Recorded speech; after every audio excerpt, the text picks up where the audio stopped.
on one level, the history of American involvement in the case of Palestine is a very bizarre history. I'm not sure the Democratic administration come much better than the Republicans. In fact, there are more Republican presidents who were at least more sensible on Palestine than Democratic ones. Not surprisingly, by the way. I think because liberal Zionism and Democratic parties went hand in hand. And liberal Zionism was very much bought into the idea of the two-state solution. And therefore, you could, as a Democrat or someone who most strongly believes, let's say, in human rights and civil rights, you could have said to yourself, but only through the shield of the filter of the two-state solution, you could have said to yourself, yes, there are atrocities, yes, there are troubling news coming from Palestine, but they are temporary, because there's a peace process, and it will all end when the peace process will come. Not, of course, realizing that the peace process just made sure that this moment will not come, rather than bringing the moment. So I think in this respect, you're right about the difference between the two. On the other hand, I think I'm not an expert on American politics, but I think the American system is undergoing a very serious change, like we do in Europe and in Israel and Palestine. Namely, I think the divisions, again, as in the case I said of Israel and Palestine, the old political structures that supposedly have represented two certain ideologies are not necessarily representing these ideologies. And I think that whoever is talking for social justice in America has to be on the side of the Palestinians. You won't see these aberrations anymore. I don't believe you will see people who talk about social justice or justice in general in the United States of America and support the State of Israel. I think this kind of bizarre personality would be only found in the Museum of the History of Israel's, of AIPAC. Okay, money, intimidation and timidity work. You can bribe people and you can intimidate them to support Israel. But again, politicians who strongly stand against bribery and intimidation would be politicians who stand for justice in Palestine. That's my point. Hopefully.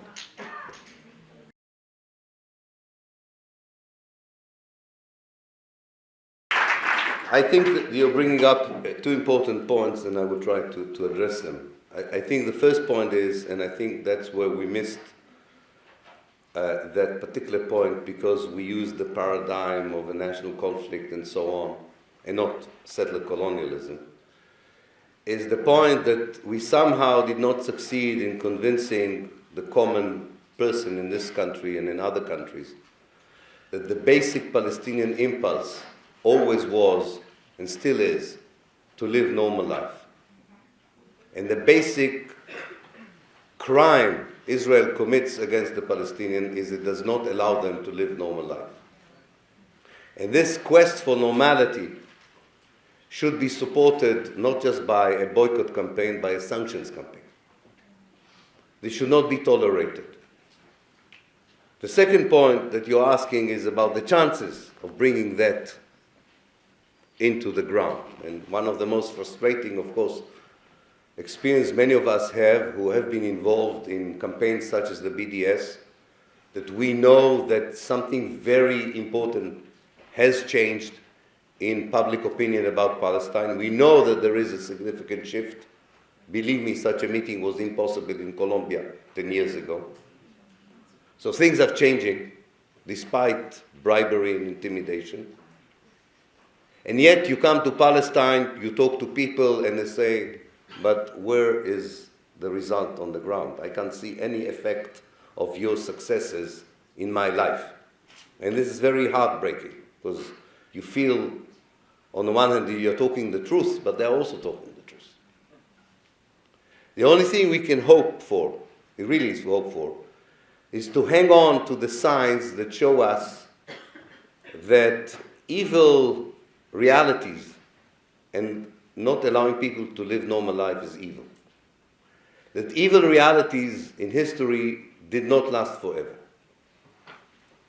And I think there are certain indications, not for tomorrow, and unfortunately not for the day after tomorrow, but there are indications that there is a different energy and there is a different hope, or maybe there is more hope about the future. I'll give you 2 or 3 indications.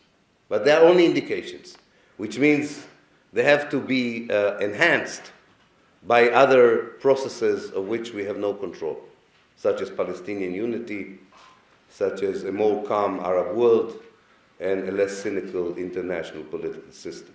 But nonetheless, the indications are important. The number of young Israelis who refuse to go to the army is growing in a very significant way. The Israelis are not talking about it, but it's a very serious problem.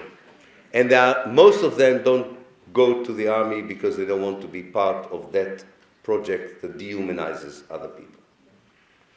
The number is small. I don't want you to sound as if there's this mass movement and so on, but it's growing significantly. Secondly, I think that in locations around the world where Israel, or at least the liberal face of Israel, used to be accepted and respected, in these locations there's a very different approach towards Israel. And this is promising. This is promising. We have a leader of the Labour Party in Britain who is fully committed to peace and justice in Palestine. We never thought we'll have a politician that high in Britain with such a clear agenda on Palestine. So I think there are indications, but I agree with you. The suffering has gone on for too long, but I hope we both share a certain belief in humanity. And even settlers can be human. We just have to take them out of the manipulation, the indoctrination, and their comfort zone, and hope to work with them towards a better future. Thank you. Thank you.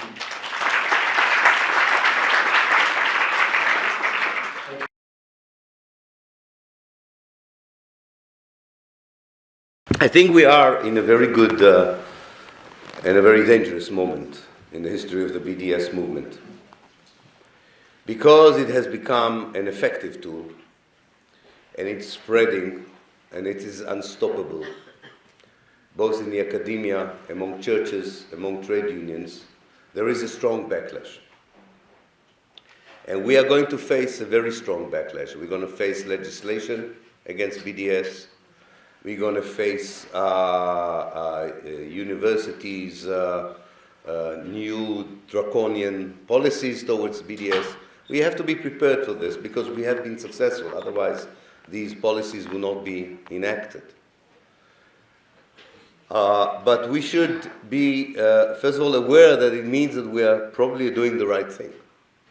Secondly, I think many of the actions in North America taken against the BDS are illegal. I think we're not working enough with lawyers. Nobody likes to work with lawyers, but sometimes you have to work with lawyers.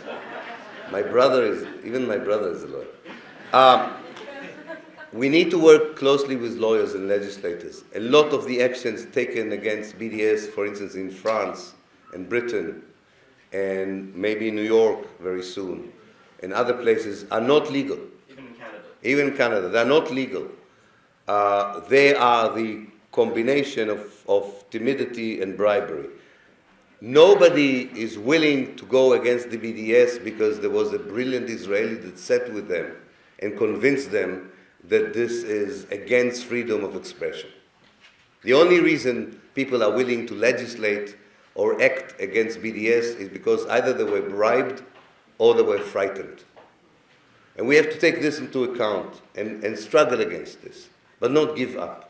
So I think, actually, it's a very good moment where you can say, at least I can say, to BDS activists, because I remember when it started 10 years ago, we are doing the right thing. I mean, we don't need to sit down and say, are we not doing? We are doing the right thing, otherwise the backlash wouldn't be there. Of course, it's not the only thing. It's not the only thing, and I think it's time to begin and demand the universities as spaces which produce knowledge, to produce accurate moral knowledge about Palestine, which they're still not doing. We have to demand that from the teachers, from the lectures, and so on, so that BDS will become not just an act of civil solidarity and protest, but also an act of education. Thank you.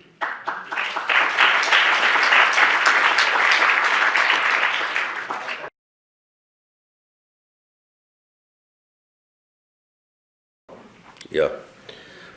I'm not privy to Israeli, you can imagine, Israeli strategies and plans. What I learned as someone who was born in Israel and was, at least until the early 1990s, very much part of the establishment, if you want.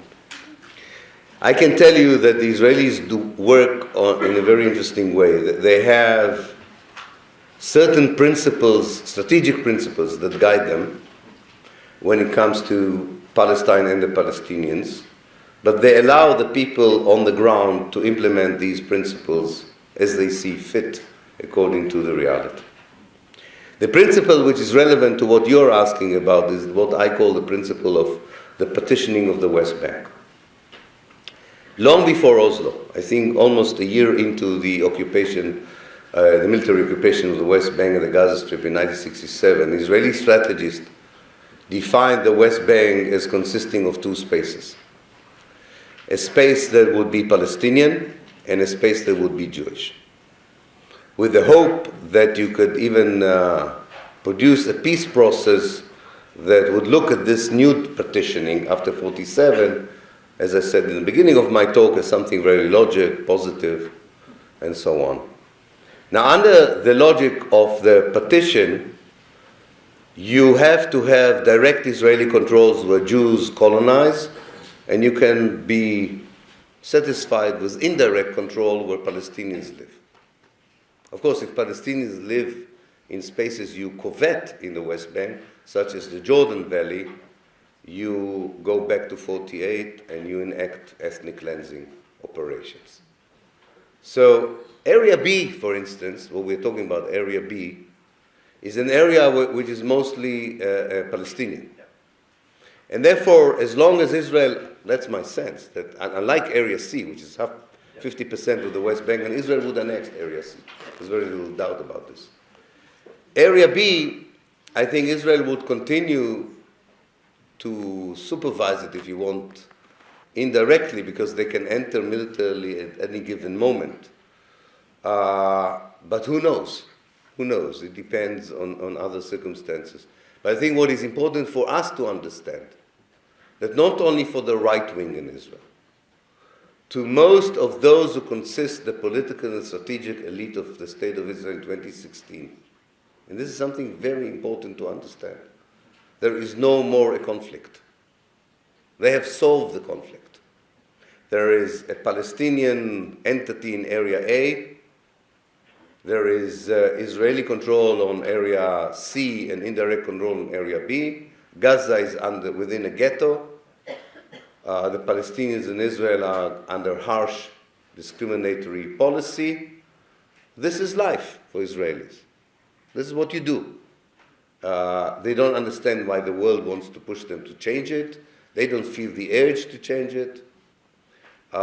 This is the kind of settler-colonial reality that, first of all, I hope there are signs that some Israelis feel is unbearable, but more importantly, I hope larger sections in the world would feel is unacceptable.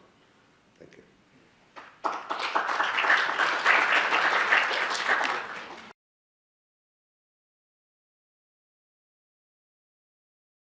Let me talk about the first point, which I think is very important. I really think that the word or the concept of occupation is misused, and in most contexts nowadays in 2016 is irrelevant. I mean, it's not easy to get out of this discourse of occupation because so many people use it, and the Palestinians themselves use it in the West Bank and the Gaza Strip. But Israel is not occupied the West Bank. That's why the international law that deals with the laws of military occupation are totally irrelevant to what goes on in the West Bank or the Gaza Strip. Military occupation in the modern history is a very short period where human rights are being withheld because there was a military situation. Israel never intended to occupy the West Bank, does not see itself as the occupier in the West Bank. Israel wanted to colonize the West Bank as he wanted to colonize the Galilee, the Nakab, Haifa, and Jaffa. It's part of the same process of the settler-colonialism of Palestine. And in many ways, 1967 was planned long before 67. 67 provided the opportunity for Israel to implement what many young Israeli generals and politicians in 48 saw as a terrible mistake. The fact that because they had an agreement with Jordan, they decided not to include the West Bank in the future Jewish state. So we are talking here about a certain phase in the colonization of Palestine that began in the late 19th century. It is more intensive, but it's not less. In other places of Palestine that are off the radar, it is continuing as well. Maybe not in the same intensity, and definitely because of the two-state ideas, not with the same international attention. There is a village in the Nakab, Al-Arakib, that was destroyed more than 100 times.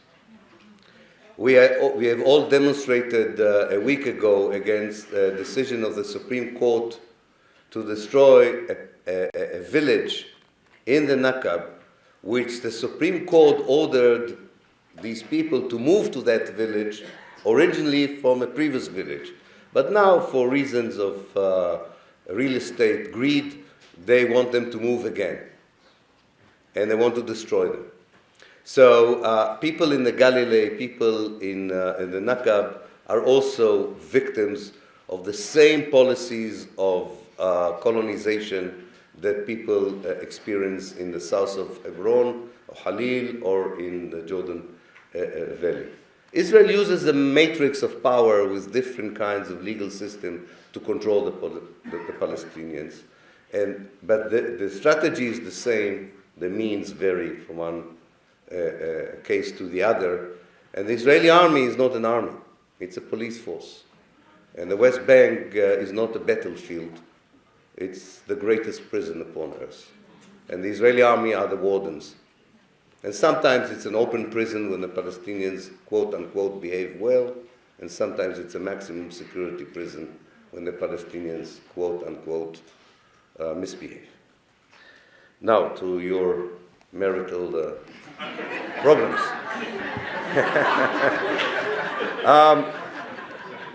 I think it's a very good point that he's making. That's always good to tell him. I'm sure it will calm down the relationship.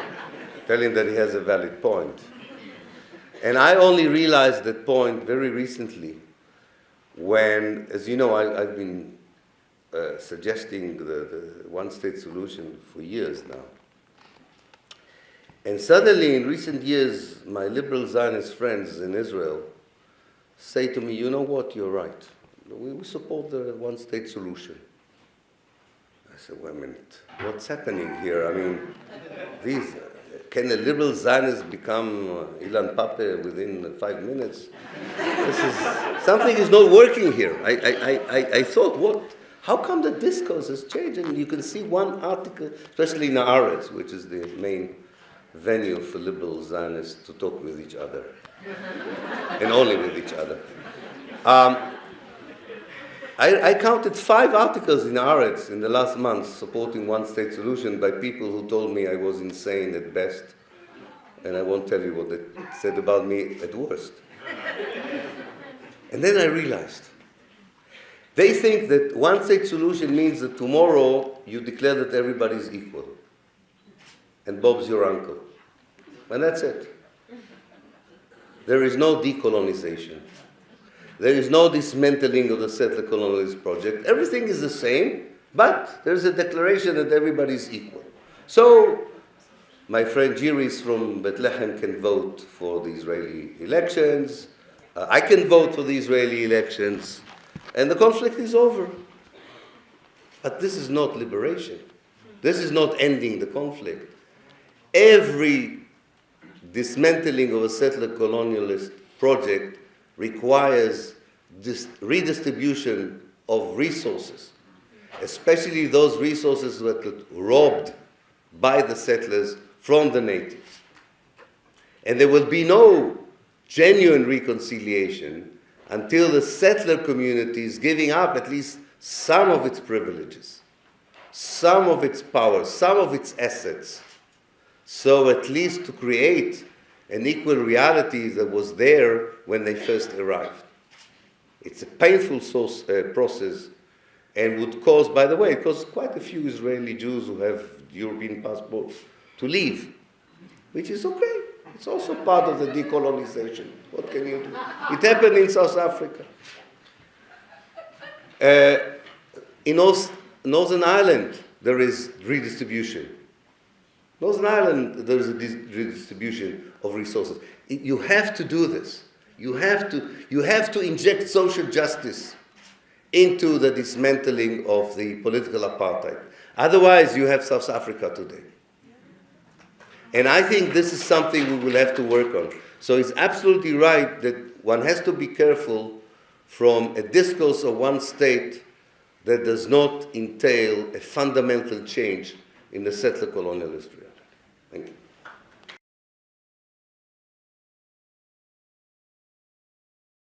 I fully agree with you, but I think until that happens, we still are looking for, and we are doing it, I think, in Israel and Palestine. We are looking for small projects of reasserting humanity in small spaces with the hope that they send a message, a greater message, such as joint schools, joint labor movements, and so on. So I definitely think this sentiment is reflected in what I call the new thinking or the new paradigm of Palestine. Thank you for bringing it up.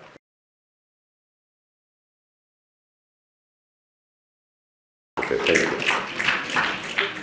I gave this answer, but I can give it again. I mean, I really think that it has to be injected with social justice, with a redistribution of sources. There's one big difference between the Native American struggle and the struggle of the Palestinians, and that's historical timing. And historical timing is something that's very important. There was no discourse of nationalism when the Native Americans were fighting for their life here. But there was when the Palestinians started fighting for their life. There was no notions of decolonization, human rights and civil rights in Europe when they were genocided here, but there were when Zionism became a powerful force in Palestine. And these are differences which are important and therefore have to be injected into the particular and unique solution in Palestine.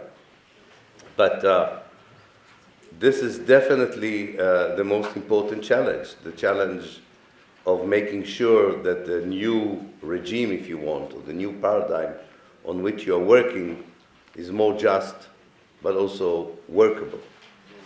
If you offer something which is not workable, you're not doing anything, but if you offer something which is workable, but it's not changing the basic power relations, then it's another waste of time.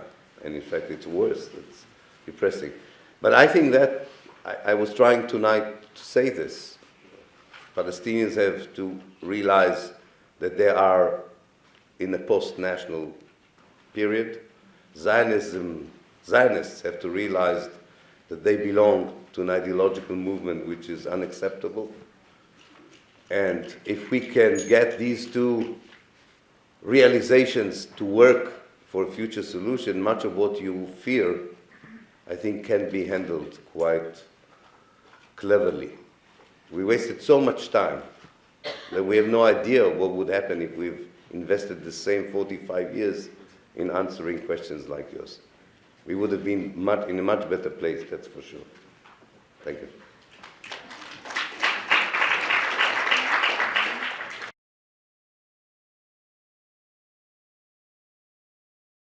Thank you.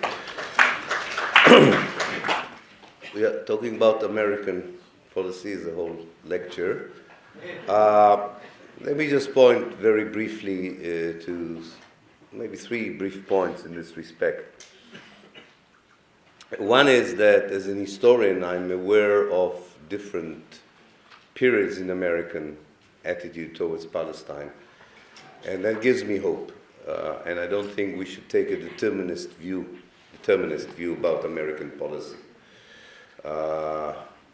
If you look about the American policy towards the question of refugees in the early 50s, when America imposed sanctions, unbelievable, imposed sanctions on Israel because it was refusing to allow the refugees to return, you understand that there are certain elements in American policy that can also work in favor of Palestine, not just against Palestine. So that's one point. The second point, of course, is to realize the 3 major forces that work behind American policy in Palestine and Israel: the Jewish lobby, Christian Zionism, and the industrial military complex. And I think we should target all these 3 pillars or legs on which the American stool of support for Israel is working with. And all in all, I think there's nothing wrong in an American political climate that takes America a little bit out of the Middle East. The American input in the Middle East is such that if we'll get the news tomorrow that there will be less American involvement rather than more American involvement, I think most of us who live in the Middle East would be happy. And that's something the Americans should take back home. Their involvement in most cases was destructive, in the case of Palestine in particular, and I think this is a very good moment in time before any elections also to think about these issues. But I think the American public is far more diverse in its attitude towards Palestine, as we can see, and one of the greatest achievements of the BDS movement, especially in the campuses, was that it was able to identify this diversity and show that the analysis of America as being a lost case as far as the Palestinians were concerned was not correct. The American academic societies who joined the BDS, the trade unions that are joining the BDS, the churches that are joining the BDS, show us that there are certain undercurrents in America that we have neglected, that we have tended to think as unimportant because our attitude to politics was about power and not morality. So I think we have a lot to do still before giving up on the United States.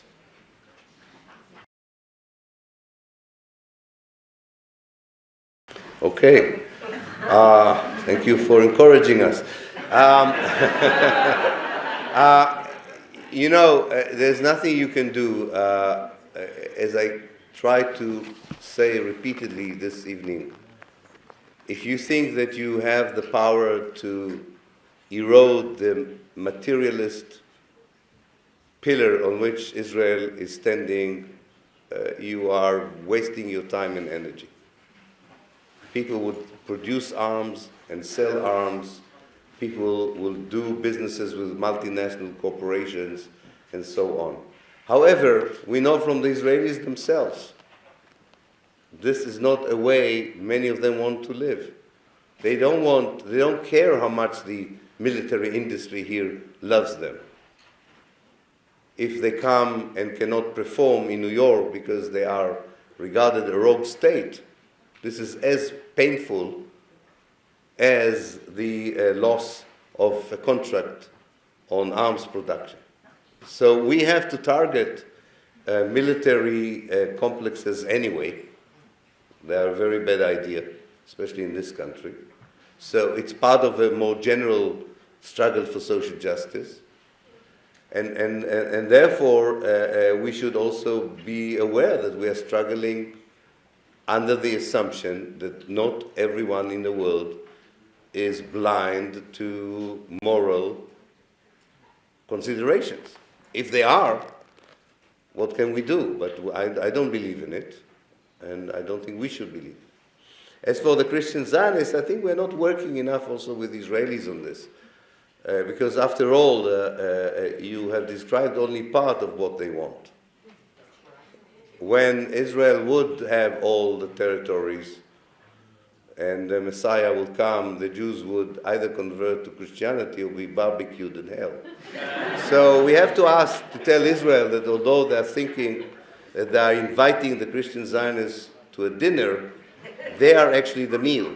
So I think we should be hopeful about that. Yeah, thank you.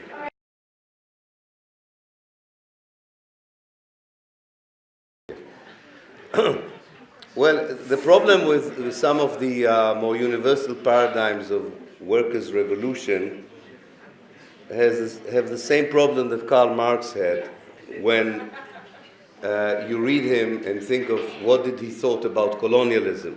And Marx had nothing bad to say about colonialism, because he also dehumanized anyone who was not European. I think it's very important to understand that each of these cases, especially in the Eastern Mediterranean, and that includes Palestine, are not just a question of working class. They're questions of collective identities, which are important to people, not just class identities, and how these collective identities work with each other or against each other. Under the Ottoman Empire, which was not a great socialist structure, at least there was respect for the collective identities that people wanted to belong to. And unlike the colonialist powers, they were never pitted one against the other. The Jews who came from Arab countries are the majority of the Jewish working class that you're talking about. And they were de-Arabized, and they understood that the only ticket to be part of the Israeli society is to show what they think about the Arabs in many ways. So the processes there are not just the unity of the economic interest, which I think you're absolutely right, which has to be highlighted. And by the way, the Israeli Communist Party has tried to do it, but did not succeed.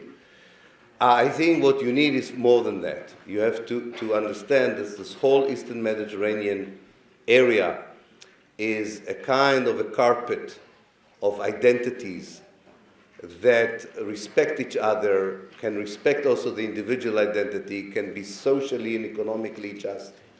But you need time to work it out. And no literature from the past will help us there. We will have to invent it ourselves. And we are wasting time in not doing it with the kind of charades of peace I was talking about. But thank you very much for your remark. Thank you.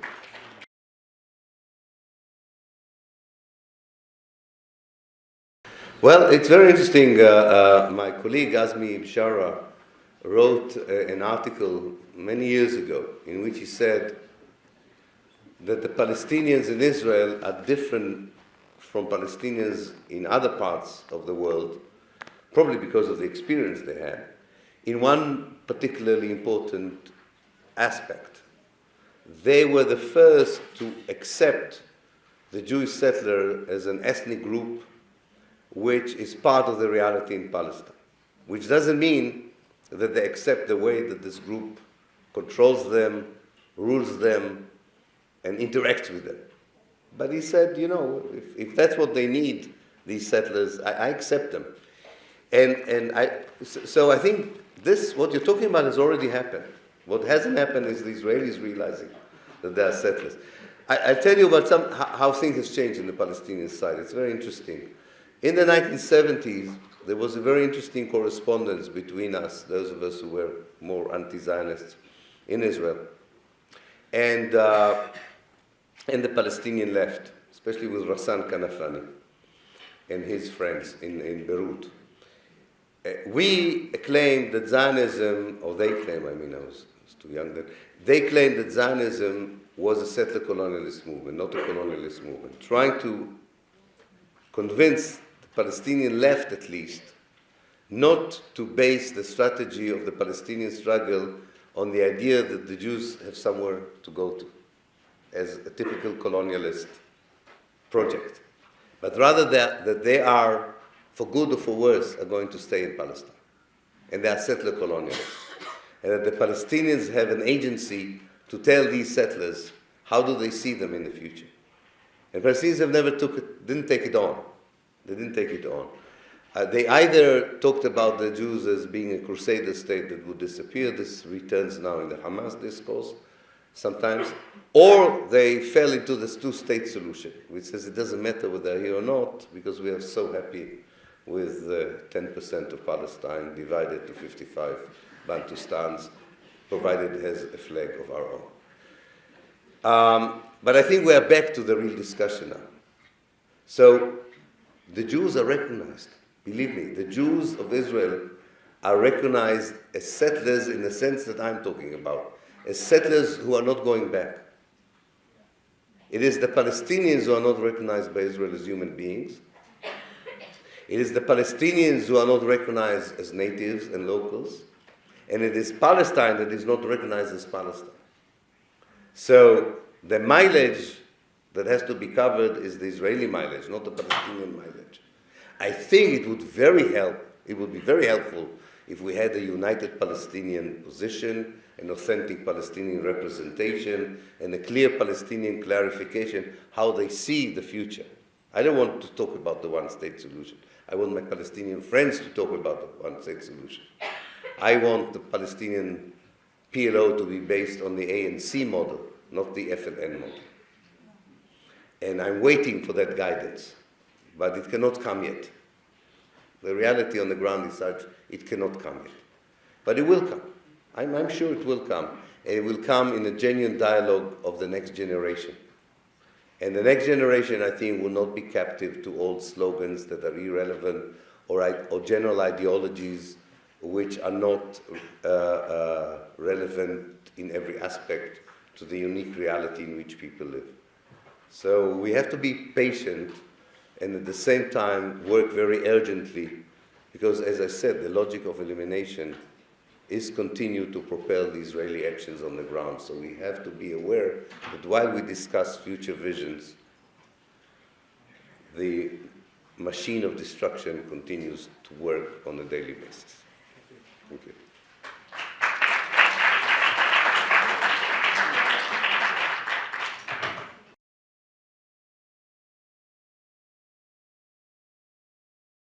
Not sure I know enough about East Africa to tell you the truth. Yeah. So, and because you are the last, I'll answer a question that remotely relates to your question, because I really don't know enough about East Africa, and I'm glad you do. So next time you should sit here and tell us what you know about East Africa, because I really, no, to my great shame, I don't know enough about it, and I promise to study. But I think in general I know what you're referring to, so let me refer to it in general. And I think that's a nice way of rounding up the meeting anyway, all together. When you maintain a project such as the State of Israel for more than 70 years, as a settler-colonial project, you live a double life, and I think that's what confuses people, and genuinely confuse people. The settler-colonialist project employs hundreds and thousands of Israelis, because you cannot maintain the oppression of the Palestinians without a huge machinery. That's the daily business of people in Israel. But that doesn't mean that at the same time you cannot have great achievements as a settler community. They had huge achievements during the mandatory period, the revival of the Hebrew culture, high-tech, the kibbutz, and so on. Israel today is quite impressive in medicine, high-tech. Tel Aviv is a groovy place, and so on. So these things are not mutually exclusive. And that's what's so important to explain to people. However, the more kind of moral side, as I was trying to say all through this evening, is eroded all the time. And the only way to survive or to oil the machinery of the oppression is to have all kinds of connections with other oppressive projects. This is why the police that shot the demonstrators in Ferguson was trained by Israelis. And that's why the particularly forces in Rio de Janeiro that kill the poor people in the pueblos come every year to Israel for training. And this is why the Americans who went to Iraq first were trained in Israel of how to police a civil society, a civil population. So I think these connections show you that people would like to think that this is a normal way of life. And they would love to see the same kind of realities elsewhere. And I think that's the kind of unity we need. Of course, we need the unity of the workers of the world to unite and so on. So what? I have nothing against it. But the main unity we need at this moment before the big revolution descends on us, the real unity we need in this moment is exactly the unity of the victims of settler colonialism and any other project that works under the logic of dehumanization and elimination. And the multinational corporation work under the same logic.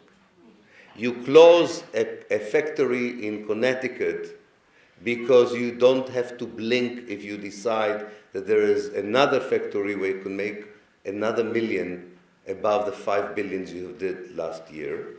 And you don't care what it means to the community, what it means to the reality, so you move the factory. Now, you don't move the factory to China because you really care about the Chinese welfare and so on, because you will move it out from China if you will find a cheaper place. And eventually you will find a place where people are not being paid at all, because that can really increase your profits. And that means that every worker, wherever they are, and every victim of ethnic, religious or cultural oppression in the name of any ideology are natives that are victimized by a settler colonialist project, whether it's an economic settler colonialism or a political one. Because these are parasites that sit on your own resources for their own life. But there is, because we are all human beings, there is a way which is different for living together despite that very unpleasant metaphor and that very unpleasant reality in the past. Thank you.